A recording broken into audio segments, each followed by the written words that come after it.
ज़रिए मेरी बातों को सुन रहे हैं, सबको मेरी तरफ़ से आदाब और सलाम अर्ज़ हो।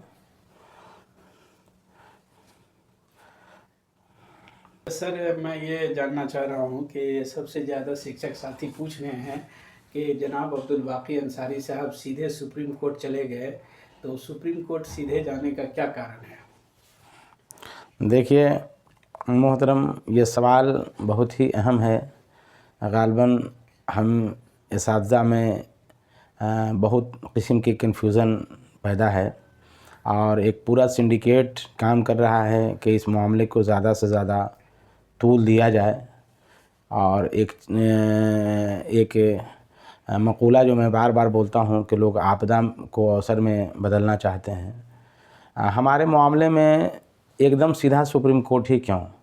इसका जवाब 4 लाइन में सुना जाए। पहला लाइन ये है कि हम लोगों को जो ट्रेनिंग कराया गया है वो ट्रेनिंग एक कानून के तहत कराया गया है, जिस कानून में एक ऑर्डिनेंस लाया गया। उस ऑर्डिनेंस को बाज़ाब्ता पार्लियामेंट के में मैंने उस पर चर्चा हुआ। उसके बाद कानून का एक शक्ल इख्तियार किया। उसके बाद आरटी को मिला, आरटी के साथ एमएचआरडी को आया और एमएचआरडी के साथ एनसीटी को आया। एनसीटी ने एनआईओएस को हायर किया इस शर्त के साथ कि इन सर्विस जो टीचर्स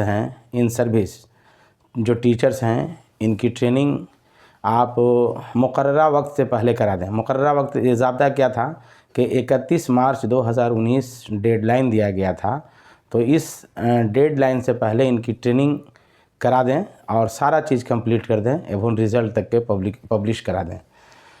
एनआईओएस ने अपने मुकर्ररा वक्त पर सारे शेड्यूल को वक्त पर किया और हम लोग सारा जो कारकर्दगी किए, सारे जो हम लोगों का प्रोसेस कराया गया स्कूल के साथ ही।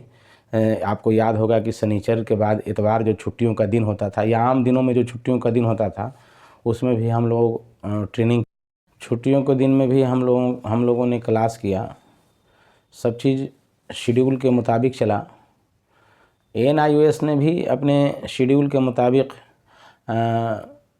इसका इम्तिहान की तारीख़ का ऐलान फरवरी 14 और 15 को किया था। पूरे हिंदुस्तान में बिहार ही एक ऐसा स्टेट था जिसने एनआईओएस को ये हिदायत दिया कि भाई आप इस इम्तिहान को 1 महीना के लिए एक्सटेंड कर दें।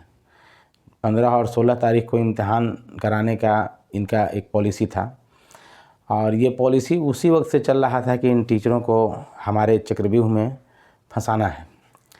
तो सुप्रीम कोर्ट ही क्यों, इस सवाल को इस लाइन से समझा जाए कि जब हमारी सारी process according to government of India हुआ, हमारा सारा प्रोसेस अकॉर्डिंग टू ऑर्डिनेंस हुआ, हमारा सारा प्रोसेस अकॉर्डिंग टू पार्लियामेंट हुआ, हमारा सारा प्रोसेस अकॉर्डिंग टू आरटी हुआ, हमारा सारा प्रोसेस अकॉर्डिंग टू एमएचआरडी हुआ, हमारा सारा प्रोसेस अकॉर्डिंग टू एनसीटी हुआ। ये सारे लोग मरकज़ी हुकूमत के, सेंट्रल गवर्नमेंट से ये डायरेक्ट होते हैं, सेंट्रल गवर्नमेंट से।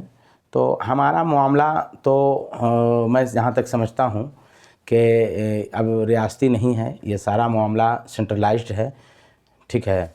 तो हम तो सुप्रीम कोर्ट में इस अर्ज़ी के साथ आए हैं कि भाई सारा प्रोसेस जब हम आपके अकॉर्डिंग किए तो हम डेडलाइन से बाहर कैसे चले गए? आपका जो डेडलाइन था 31 मार्च 2019, इससे हम बाहर कैसे चले गए? तो हमारा मामला सेंट्रलाइज्ड है।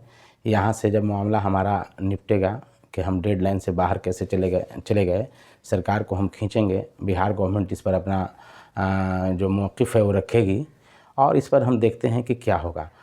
ये तीसरी बात। चौथी बात ये है सर, जो सबसे अहम है, चौथी बात ये है कि चूँकि सरकार हम लोगों को, मैं अपने पिछले ये में बताया कि ये सारा चीज़ गवर्नमेंट ऑफ बिहार की एक सोची समझी पॉलिसी के तहत हुआ है, ठीक है। तो ये जो अताउर रहमान का जो जजमेंट है, जिसने हमारी ज़हनी शऊर का शिराजा बिल्कुल बिखेर दिया है, इस जजमेंट में हम लोग कहीं नहीं आते हैं। न हम इसके वादी हैं, न ही इसके प्रतिवादी हैं और न ही इस फैसले की ज़द में हम आते हैं। हम दरअसल हमारे साथ मामला क्या है जो कोई नहीं समझ रहा है ठीक है ना। मामला हमारे साथ ये है कि हमारा जो सर्विस बुक जो है, सर्विस बुक पर सरकार लिख दिया है कि यू आर पास ऑन 22 मई 2019, ठीक है ना। तो इसी को डॉक्यूमेंट्री एविडेंस बनाकर हमको इस पूरे मामले में घसीट रही है। तो डॉक्यूमेंट्री प्रूफ तो वो अपने हिसाब से क्लियर किया है कि भाई आप 22 मई को हैं। यही चीज़ तो हम अदालत उज़्मा में आए हैं सरकार से कहने कि भाई सारा प्रोसेस हम आपके मॉनिटरिंग में किए, सेंट्रल और स्टेट गवर्नमेंट के, तो हम डेडलाइन से बाहर कैसे चले गए। ये चीज़ है। और ये चौथी बात ये है सर कि बहुत सारे इसातिज़ा तंजीमें मैं इस मामले में जो इस मामले के मतलब कानूनी चाराजोइयों का मतलब बेहतरीन से उनके पास पॉलिसी नहीं है, जो इस मामले को नहीं जानते हैं, वो अपने अपने तरीक़े से मतलब इस पर हुकूमत से बरसरे पिकार है। मैं मुबारकबाद देता हूं कि आप इस मामले को उठा रहे हैं, बहुत अच्छी बात है, वेल डन। लेकिन हमको ये कहना है मोहतरम कि बीमारी अगर पेट में हो तो घुटने के ऑपरेशन से वो बीमारी दुरुस्त नहीं होता है। बीमारी अगर पेट में हो तो उसका सही डायग्नोसिस करके पेट का ही इलाज चलेगा, घुटने का ऑपरेशन नहीं होगा। बीमारी अगर सर में है तो पेट के ऑपरेशन से वो बीमारी दूर नहीं होगा। बीमारी क्या है ये लोग समझ नहीं पा रहे हैं। देखिए आज पूरे बिहार में इसातिज़ा में एक उबाल है, हम NIOS इसातिज़ा में उबाल है। इस उबाल को, इस आपदा को लोग अवसर में बदलने के लिए लोगों को बुला रहे हैं। और बीमारी अगर पेट में हो तो घुटने के ऑपरेशन से दुरुस्त नहीं होता। बीमारी प्रॉब्लम अगर सर में हो तो पेट के ऑपरेशन से वो दुरुस्त नहीं होता। तो मिला जुला कर बात ये है कि कुछ लोग मतलब इसको और दूसरी तरीके से भी पेश कर रहे हैं, कुछ लोग और दूसरे तरीके से भी पेश कर रहे हैं।